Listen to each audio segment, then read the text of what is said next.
Hello and welcome again. It is I, Frieza700, and we are here to really talk about the lore of Jaghatai Khan.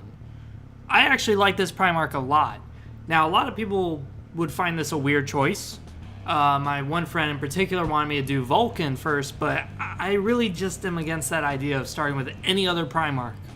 And the reason why is because every Primarch wanted to rule his planet. Jaghatai Khan is very different. He never wanted to rule his planet at all. And this is where you can actually make the argument that maybe some Primarchs were made just for war. Because Jaghatai definitely seems to be that kind of person who doesn't really care to rule an empire. He's really just meant for war. Him and Horus are considered kindred spirits in the sense that they both have the same honor. They both have the same spirit where they just want to fight and just rule. They don't actually care about doing all the bullshitty things like leading an empire and telling people what to build and shit. No, they only care about the war aspect of ruling. So, let's get into his origins. Where does he come from? Where does the Great Khan, or also known as the Warhawk of Trigoris, where does he come from? Well, when he was in his vat, like every other Primarch baby that was sucked by the warp entities, he was put on a planet that was very interesting. So his planet was more or less like a Pangea world in the sense that it was just one massive piece of land, and that's it. There is no other islands or anything like that. It's just one big fucking massive land. And this massive land was just incredibly flat. It was basically the steeps, but the whole planet was just nothing but flat grassland. It was fertile soil, so people were able to make food and shelter out of it. It's just that there was no thick forest. There was no real sustenance on this planet that would actually allow you to build a good empire. There wasn't enough minerals on this planet to really make a devastatingly awesome empire. So in that sense, Jaghatai was in a good spot. Now, the thing with this world is that it's also got another name. It's not just known as Trigoris, it's also known as Mundus Planus. And if the Emperor had a podcast, you would know it would be also called Mundus Planus, because it's a very plain fucking world. There's really nothing to it. Now, the people on this world are very interesting in that they have late Renaissance technology. So they have pikes, spears, steel armor, and guns. But guns are pretty much flintlocks, just one shot and that's it. Now, the main tactic of this world is to use infantry and horses. In fact, most of the world was actually ruled. Over 75% of the whole world was ruled by one man, known as Palatine. Now, Palatine, I don't really know how the fuck he conquered this whole world, but we know how he did it. We know that he led every single fight, and he won every single one. He conquered the whole world as just a normal man, and he was able to do it by using his heavy armored, tightly packed infantry and using his guns. Of course, he also had heavy cavalry as well. But there's one area of the planet he couldn't control, and that was called the Empty Quarter. And the Empty Quarter was basically this mountainous, very broken up tribal place that anytime he went in there, he would just lose. Because the tribals there were too divided to really unite, but they were good enough at riding horses that they could easily beat whatever force came in their way. So Palatine said, fuck it. I am not going to invade these guys, but I am going to hunt them. So he would occasionally have his rich noblemen go in there in groups and hunt down the tribals and kill them.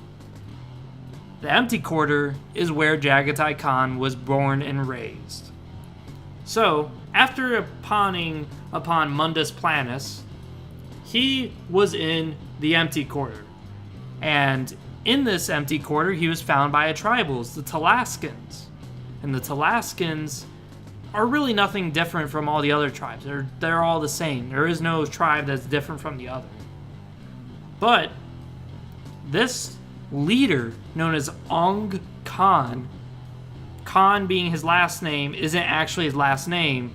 Ong is his real name. Khan is just saying that he's the leader of the tribe.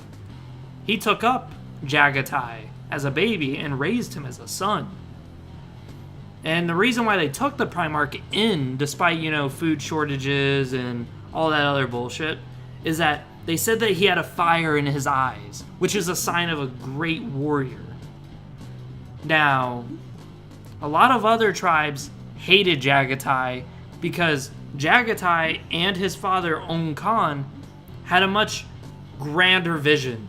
A vision where there was no constant warfare. A vision where everyone would unite in the Empty Quarter and invade the rest of the world. Not all the tribals like that. Many tribals were very proud of their heritage. They were very rooted in what they were. Their very identity, their soul was tied to their tribe. So this idea of unity was stupid. It was untraditional. They said, fuck that noise. We don't want any of that. But when they were refusing against this, one tribe, known as the Kurai tribe, trust me, it doesn't matter to know their name now, because they're gone. And here's why.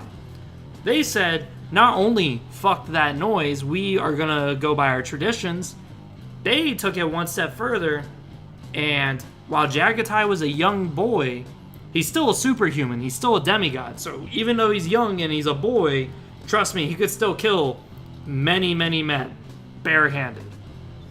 Well, they decided we should stop this visionary now instead of later. So they killed Ong Khan.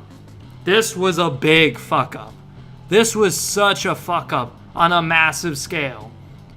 Because Jaghatai learned real quick to be a ruthless person. He wasn't a ruthless ruler, just a ruthless a very ruthless enemy to fight against. He didn't care if you had children, because as we saw with the Kurai tribe, he killed everybody. No one survived. He didn't even take in their best warriors. He said no. Kill everybody. Make them go into the darkness naked and just call it a beginning. Kill everybody. And he actually did. He killed every single fucking one. But not only did he kill them all, he beheaded the leader of the tribe and put it on top of his tent.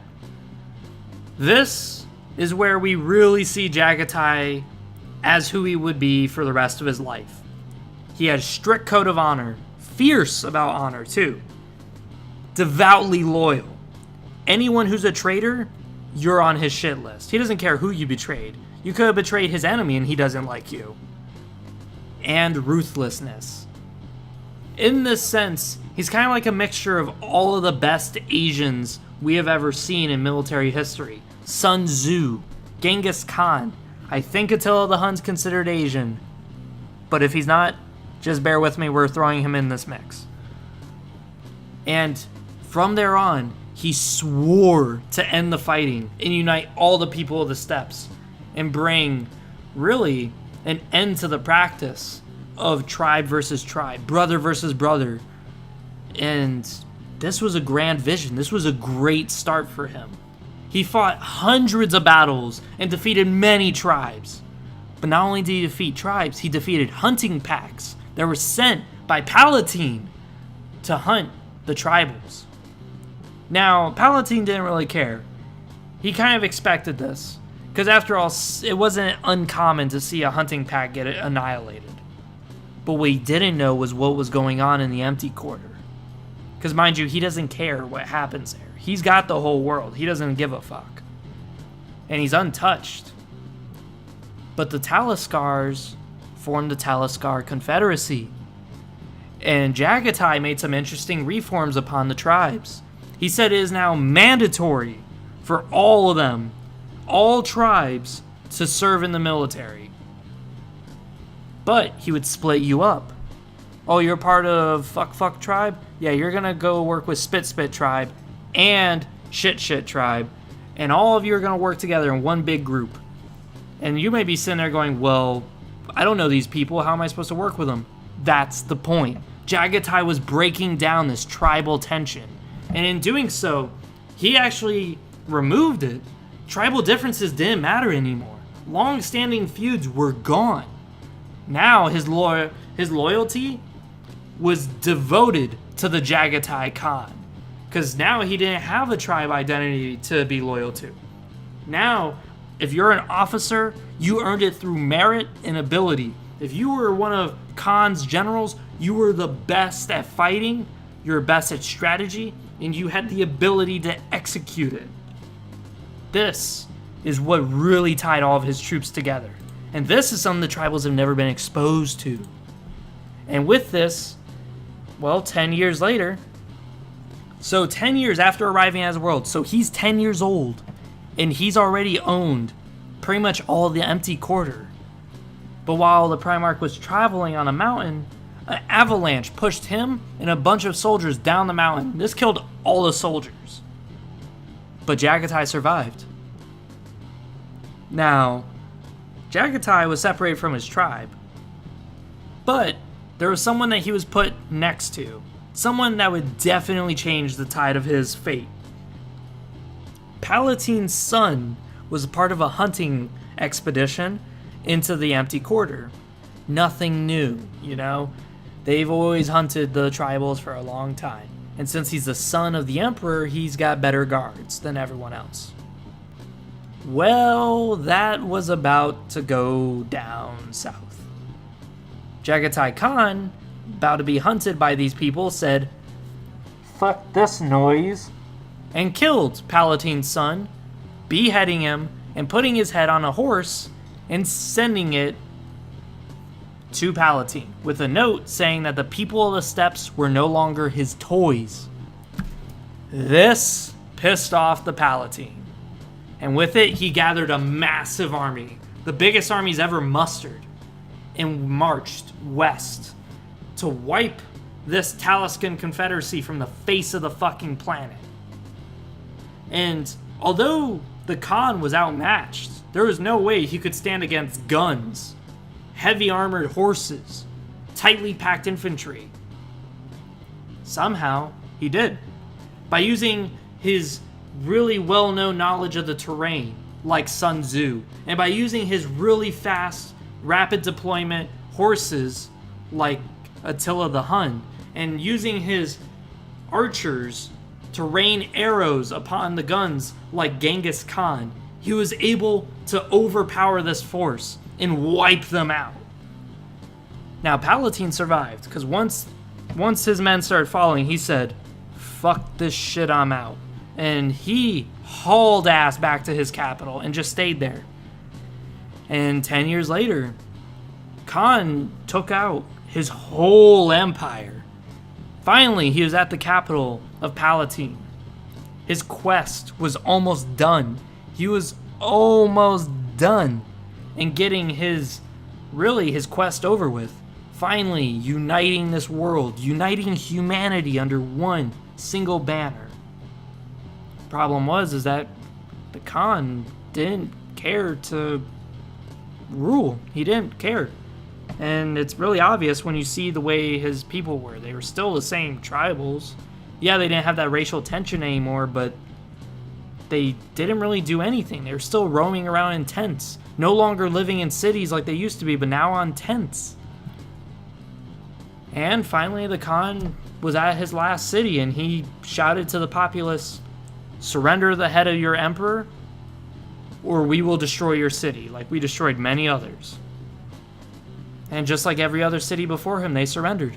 They actually cut off Palatine's head and gave it to him, which he put on his tent, just like he put many other heads on his tent.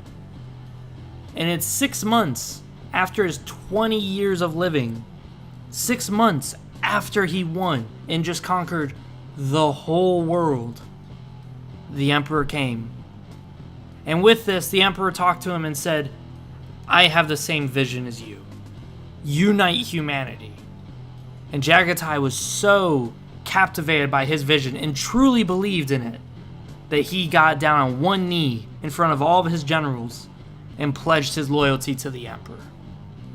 That is the origin of Jaghatai Khan, the fastest and most addicted to speed Primarch we have ever seen. And I actually like him a lot because he just never cared to rule. He was basically a war master. That's all he was. And that's basically all he ever was bred to be. Now, other Primarchs, when I get to their videos later, we're going to talk about what they were kind of bred for. Like, Conrad Kurz was kind of going to be a judge. You can tell by his innate desire to bring justice to his world. But Jaghatai Khan never had any innate desire to do anything but attack and conquer. Horus was the same way, just conquer and rule things. But both of them didn't really have any desire for anything else. So in that, I could say that this Primarch and Horus are probably the only two who actually meant nothing but war. But besides that, that's for another time. It has been Frieza700, and I'm out. Please don't forget to like, comment, subscribe. We are at 68 subscribers now. Good job, guys. We are almost there to 70. And pretty soon we're going to get to 100. And after that, who knows what number we're going to hit. Because you guys are doing so great at watching my videos, enjoying the content that I put out. And it really makes me feel good knowing that you guys talk to me. Because reading those comments was a great idea. Especially you, Michael Barney. Thank you for this great idea of doing Primarchs. Because people really do love the Primarchs. So that's it. See you guys next time. Next video I think is going to be a hentai review because I've never done one in a long time. So let's go ahead and do another one. See you guys next time.